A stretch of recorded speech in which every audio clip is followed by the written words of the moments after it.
우리 함께 찬송가 449장 찬송하겠습니다. 찬송가 449장 예수 따라가면 찬송하겠습니다.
우리 함께 사도신경으로 신앙 고백하도록 하겠습니다.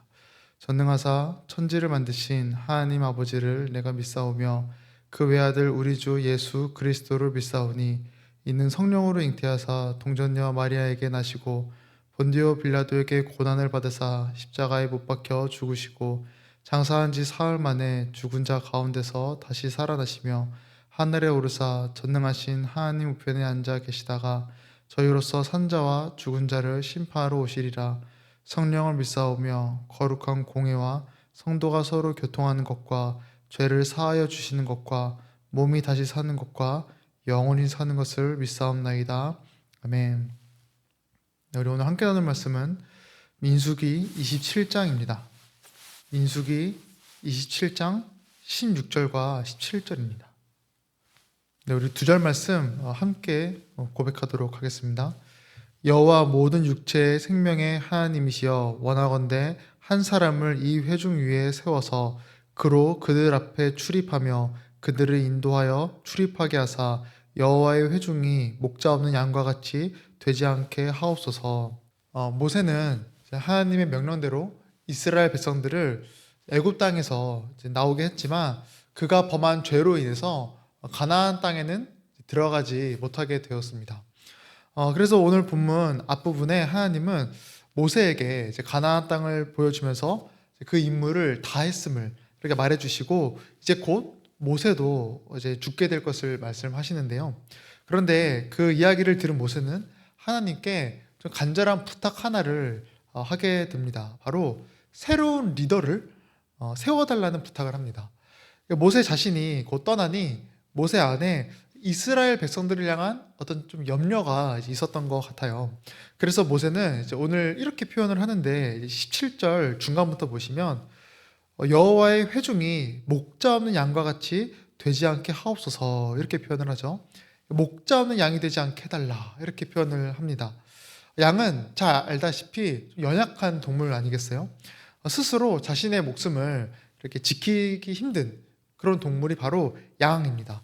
그런데 지금 모세는 그 이스라엘 백성들을 어떻게 보고 있냐면 양과 같이 보고 있는 겁니다. 그것도 이제 이 양이라는 단어를 원어로 보면은 어리다라는 단어가 이제 포함되어 있거든요, 의미가. 그러니 모세는 백성들을 양 중에서도 어린 양으로 지금 보고 있는 것이죠. 성장한 양도 연약한데 어린 양이니 이거 얼마나 연약하겠어요? 그만큼 모세는 이제 이스라엘 백성들을 스스로 살아갈 수 없는 그런 존재로 보고 있는 것이죠. 그리고 이건 절대로 지금 모세가 이스라엘 백성들을 과소평가하거나 하는 게 절대로 아닙니다. 무시하는 게 아닙니다. 실제로 이스라엘 백성들은 굉장히 연약하고 힘이 없던 그런 존재들이었습니다. 그래서 스스로는 도저히 살아갈 수가 없는 존재였던 것이죠. 그렇다면 뭐에 대해서 이 백성들이 이토록 연약했냐면요. 어떤 이방인들의 공격이나 어떤 내부의 단결력 이런 게 연약하지 않았습니다. 바로 죄에 대해서 연약했죠. 이스라엘 백성들은 정말 끊임없이 그 광야길 속에서 죄를 짓고 또 짓고 했잖아요. 그리고 그것을 가장 가까이서 본 인물이 바로 모세 아니겠어요? 광야를 나와서 하나님께 말씀을 받으러 시내 산에 올라가자 우상을 만들고 그리고 배고프다 불평을 해서 만나와 메추라기 주자 이것을 하찮은 음식이다 이렇게 평가를 하고 또 나중에 가나안 땅에 와서 정탐을 하고 나서는 우리가 다시 돌아가자 하면서 이제 원망을 하고 했던 백성들이 바로 이스라엘 백성들입니다. 이 외에도 이스라엘은 정말 끊임없이 하나님에 대해서 불만과 원망을 하면서 죄를 지었죠. 그러니 모세는 그런 백성들을 보면서 느꼈던 겁니다. 이 백성들은 어린 양과 같이 죄에 대해서 참으로 연약하구나. 힘이 없구나. 죄가 오면은 바로 넘어지는 그런 존재구나. 이런 것을 느꼈던 것이고 그래서 죽기 전에 하나님께 새로운 리더를 구했던 겁니다. 그리고 사실 이것은 우리도 마찬가지라 할 수 있지 않겠어요? 우리도 모두 어린 양과 같아서 정말 죄에 대해서 아무런 힘이 없습니다. 그리고 심지어 예수님도 이렇게 말씀하셨죠. 누가복음에서 내가 너희를 보냄이 어린 양을 이리 가운데로 보내는 것 같다. 이렇게 표현을 했습니다. 어린 양이 늑대 속으로 가면은 무슨 힘이 있겠어요? 이길 수가 없죠. 죽을 뿐입니다. 그리고 그게 죄 앞에서 우리의 모습이라 할 수 있습니다. 우리는 결코 우리의 힘으로 죄를 이길 수도 없고요. 죄를 대적할 수도 없습니다. 언제나 죄 앞에서 굴복하고 죄의 종 노릇하는 그런 존재일 뿐이고 심지어 죄가 죄인 줄도 모르는 그런 존재가 우리입니다. 너무 연약한 것이죠. 그래서 어린 양과 같은 우리에게도 필요한 것이 있는데 날 보호해주고 지켜주고 이끌어줄 목자가 필요합니다. 그래서 오늘 본문에서 이제 모세도 그런 목자를 이제 구한 것인데 그렇다면 하나님께서 그 차세대 리더로 누구를 뽑냐면 잘 알다시피 여호수아를 뽑게 되죠. 그리고 그 여호수아가 이렇게 연약한 이스라엘 백성들을 어떻게 다스릴지 이제 알려주시는데 그게 21절에 나와 있습니다. 21절 한번 보시면 그는 여호수아죠. 그는 제사장 엘르아살 앞에 설 것이요 엘르아살은 그를 위하여 우림의 판결로서 여호와 앞에 물을 것이며 그와 온 이스라엘 자손 곧 온 회중은 엘르아살의 말을 따라 나가며 들어올 것이니라 이렇게 나오죠. 여호수아는 제사장 앞에 서고 그 제사장은 하나님께 묻는다 하죠. 그 다음 하나님의 뜻을 제사장이 이제 선포합니다. 즉 여호수아의 역할은 지금 별다른 게 있지 않습니다. 백성들을 하나님의 말씀 앞으로 인도해 주는 역할만 할 뿐입니다. 어떻게 보면은 뭐 그렇게 중요해 보이지도 않죠. 한 나라의 리더라면은 백성들을 뭐 여러 가지 백성들을 위해서 여러 가지 일을 해야 될 것만 같은데 여호수아는 겨우 하나님께 나오게 하는 그런 역할만 했을 뿐입니다. 그런데요, 백성들에게는 그거면 충분했습니다. 죄를 이길 힘은 오직 하나님에게서만 나오기에 그렇죠. 마치 어둠과 빛 같습니다. 어둠을 이기기 위해서는 뭐 값비싸고 어떤 고귀한 게 필요하지 않습니다. 그냥 빛이 있어야 됩니다. 빛. 빛이 와야 어둠이 사라지죠. 그와 같이 죄를 이기기 위해서는 다른 게 필요하지 않습니다. 하나님만 있으면 됩니다.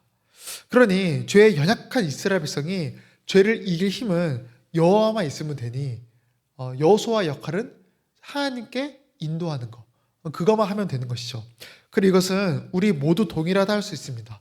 우리에게는, 그리고 우리 가정에는 반드시 목자가 필요합니다. 우리를 하나님께로 인도할 목자, 우리 가정을 하나님의 말씀 앞으로 인도할 목자, 그 목자가 반드시 필요합니다. 그리고 그 목자가 바로 예수 그리스도이시죠. 예수님은 자신을 향해 나는 선한 목자다 이렇게 표현하셨고, 히브리서에도 예수님을 향해 양들의 큰 목자 이렇게 표현하시잖아요. 그리고 그 목자이신 예수님은 정말이지 선하고 신실하게 우리를, 그리고 우리 가정을 하나님의 곁으로 인도해 주십니다. 그래서 우리가 너무 잘 아는 시편 23편을 보면은 이렇게 표현되어 있는데, 23편 1, 2절을 보면은 여호와는 나의 목자시니 내게 부족함이 없으리로다. 그가 나를 푸른 풀밭에 누이시며 쉴 만한 물가로 인도하시도다. 이렇게 나오죠. 우리를 푸른 풀밭과 물가로 인도해 주신다 하는데, 그 푸른 풀밭 그리고 물가, 거기가 어딘가 하면은 어떤 세상의 복락과 명예 뭐 그런 게 아닙니다. 그게 6절에 나오는데, 시편 23편 6절 보시면 내 평상의 선하심과 인자하심 반드시 나를 따르리니 내가 여호와의 집에 영원히 살리로다. 이렇게 나옵니다. 하나님의 집에 산다 이렇게 나와 있죠. 즉 예수님은 우리를 하나님이라는 너무 푸른 풀밭, 그 물가로 인도해 주신다는 겁니다. 그리고 이것이야말로 우리와 우리 가정에 가장 필요한 것이라 할 수 있습니다. 나와 나의 가정은 정말이지 하나님이 필요합니다. 우리가 생각하는 것 이상으로 필요합니다. 하나님이 없이는 절대 죄와 싸워 이기지 못하고, 그러기에 하나님 없이는 우리의 가정은 평화의 길로 나아가지 못하는 것이죠. 그래서 이 설교를 듣고 계시는 우리 성도님과 우리 가정 모두 이 말씀을 잘 기억해 주셔서 정말 이번 명절 다시 한번 그리스도 앞에 모이고 그리스도를 나누고 그리스도를 찬양하는 그런 가정이 되기를 간절히 바랍니다.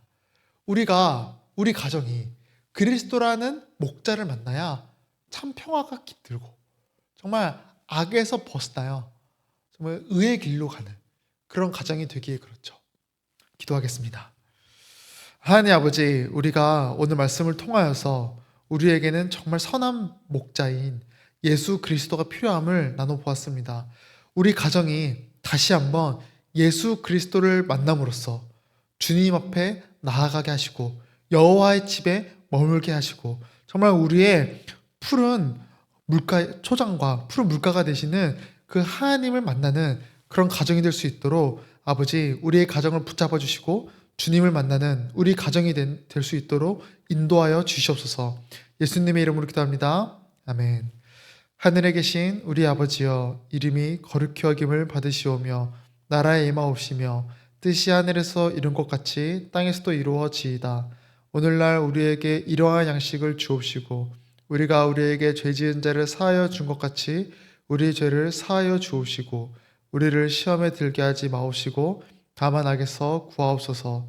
대개 나라와 권세와 영광이 아버지께 영원히 있사옵나이다. 아멘.